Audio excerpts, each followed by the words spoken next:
The next game on our list is the Indianapolis Colts at 3-5-1, traveling to Las Vegas to take on the 2-6 Raiders. Jeff Saturday's debut as the new head coach of the Indianapolis Colts.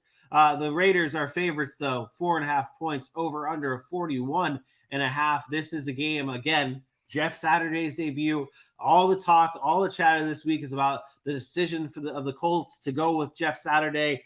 Not many people talking about the game itself. And I know that's what you Colts fans want to hear about. Enough talking about Jeff Saturday being the coach, whether or not it was the right decision or not. Tell me what I want to hear about my team. AJ, tell the Colts fans what they need to hear, what to expect, what to watch for. Because that's the thing. What do they need to be watching for? Maybe not to what to expect, because we don't know what Jeff Saturday is going to do. What should they be watching for and hoping for that Jeff Saturday can come do for this Colts team? I know we're supposed to talk about the game, but I want to talk about Jeff Saturday. Okay. Cool. Honestly, though, we said we didn't know what he wanted to do. And when I think about it, that may not be true. I do know what Jeff Saturday wants to do. He wants to run the ball. Jeff Saturday wants to run the damn ball. That's been one of the things I've heard him talk about on ESPN all the time. He likes pancakes, and pancakes leads to running the ball. And Jonathan Taylor, if I'm not mistaken, should be back in this game. And if that is the case, him plus what we saw Deion Jackson do, I'm not even going to mention another person who they brought into this offense. That's going to be a breath for success, because you got to get Sam Ehlinger out of his way. You have to be able to help him. And with Jonathan Taylor and Deion Jackson, you're able to do that. I don't know. If I'm not mistaken, they had -2 yards in the first. It was either the first quarter or the first half last week. And that's just something that can't happen. And I don't think it will when you have the running game of Jonathan Taylor, who sure hasn't been so great this season, but we know what he's capable of. And if he's actually finally healthy, he is somebody you have to game plan for. So I look for them to run the ball as well as they can this season, this week. And maybe that opens it up to my guy, Mr. Alec Pierce, against the Raiders defense that isn't that good. I need it to be Michael Pittman, please. I need it to be Michael Pittman. That's where I need it to be. Is there a world? All right, so no. From what I heard, this is Jim Irsay's doing. But is there a world where Jeff Saturday brings Matt Ryan back into the fold? As the quarterback or as a coach? Yeah, as a quarterback. For sure.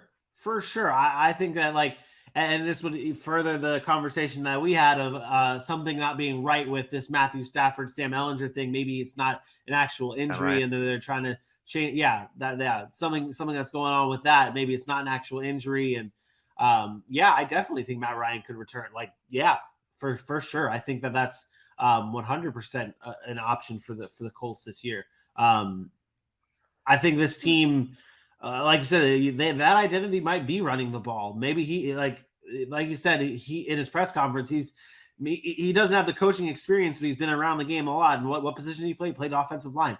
He is an ugly position. That might be his style that he brings to the Indianapolis Colts here and runs the ball. It's no guarantee what his style is going to be and what the game plan is going to be for their new offensive coordinator, the new offensive play calling.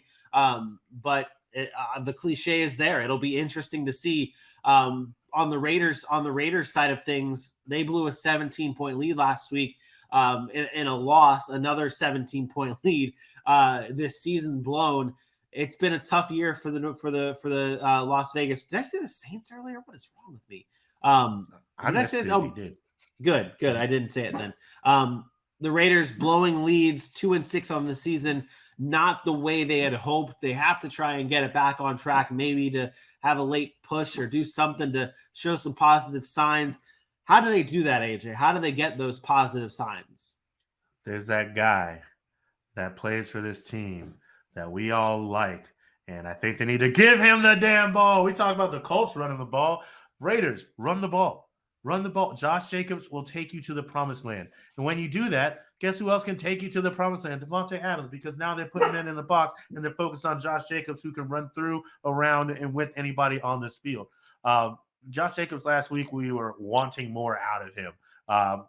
But I do find that it was important last week to really get Derek Carr and Davante Adams going, especially after the week of the illness. And, you saw what they brought to the table with Derek Carr and in Davante Adams. They found ways to get him in the end zone last week, 146 yards, 2 touchdowns. But that doesn't – this can't be an offense with all the weapons we talked about where it's one or the other. You have to find a way to get these guys going. You're not going to have Darren Waller. So you're not going to have Hunter Renfrow. Davante Adams and Josh Jacobs is enough against a Colts defense that has also underperformed to get you the W. Run the ball, pass the ball to Davante Adams, and then come back on the field and run the ball and pass the ball to Davante Adams. It's so simple. I understand. It's Madden. It is Madden for you. Run the ball with Josh Jacobs and pass the ball to Davante Adams. Yeah, I mean, put the ball in your best player's hands. We talk about that all the time this season. I have been a big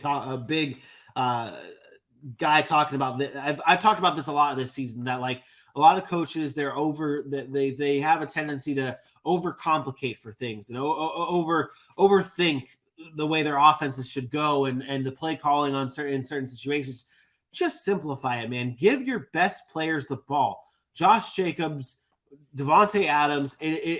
Obviously, we've never coached in the NFL. No, neither of us have, but played a whole lot of Madden. We know how it works. Give the ball to your best players, okay? Give the rock to Josh Jacobs. Open it up for the passing game. And the other thing is, and I talked about this when we were recapping the Jaguars-Raiders game. If it doesn't work the first time with Josh Jacobs, do not give up on the run. That's what I felt like they did in that game against Jacksonville. They gave up on the run too soon. And obviously, Davante Adams is having a fantastic day, but don't get away from what you have in Josh Jacobs. Don't get away from the success that could come with Josh Jacobs. Give it to him. Do not give up on the run. We saw it in the early stages of the season for the Raiders when they were losing games. We're like, where is the running game for the Raiders? Hello, that's the trend. Hello, that's the trick here. Like, do we not see the pattern of why you're losing these games? It's because you're not giving the ball to Josh Jacobs. And with that being said, they're going to give the ball to Josh Jacobs. They're going to give the ball to Davante Adams. Give me the Raiders here, 30-16. Yeah, I feel I see the trend here, and we're thinking bringing in Jeff Saturday and all the question marks set up in the air. Is Jonathan Taylor really healthy? That leads us to believe one way for one team here. Funny enough, they really haven't proven us that just because of these situations, they're going to do it. But with that being said, I am going to trust in them this week. I'm going to trust in that talent, and I'm going to take the Raiders to get their third win on the season, 24-18 Raiders. I wanted to keep my score closer. I wanted to go down the narrative of like sometimes when you have a new head coach or like if it's an interim and they've promoted someone from within, like the team rallies around and everything. I do have the concern that the team might not like have that same storyline. Like that's why I didn't have I do slightly disagree because with Jeff Saturday, while he's been an ESPN analyst and everything, he has not been away from this Indianapolis Colts organization. Okay. He's in their ring of honor. He shows up to their facilities all the time. And I was credit where credit's due. I was listening to Pat McAfee about it. And apparently him in Indianapolis is like Kobe Bryant in the world. Like they love Jeff Saturday in Indianapolis. He knows football. He knows the game. He knows the organization. And while he may not know every single player in their locker room, he knows what that organization's about. And I think maybe the word rally is too strong. Maybe they'll go, yeah, we've been waiting for you. We knew you could do it. And to that point, I get you. But I think what he's going to bring into that, I think the players will like it. I think he's going to be a player's coach because he's been there before. Yeah. Yeah, no, I get it. That's fair. Something that's sticking with me, and this is now we'll talk to Jeff Saturday. Something that's sticking with me in my head is something that Richard Sherman was talking about a lot, or even Andrew. I think was it Andrew Whitworth or Ryan? Someone on the panel last night for the Amazon game was talking about how you promote like it's a slap in the face to the coaches that have been there to bring in someone like Jeff Saturday. And it's no disrespect or no discredit to Jeff Saturday. It's not a knock on Jeff Saturday whatsoever. Right.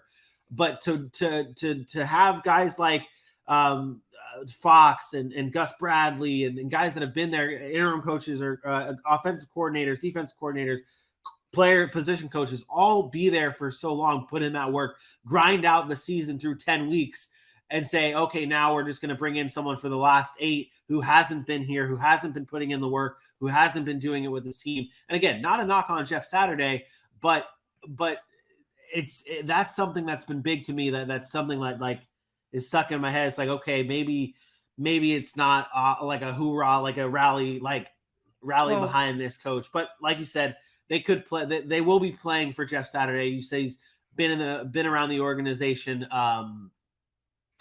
Been around the organization and been a part of the team. So to that point though, I mean, you're looking at this Colts organization and you're looking at this team in the season at that point almost as a complete failure. You thought you'd get it right 2 years ago. You thought with Phillip Rivers, you thought you get it right the year before or after with Carson Wentz. You thought you get it right this year with Matt Ryan.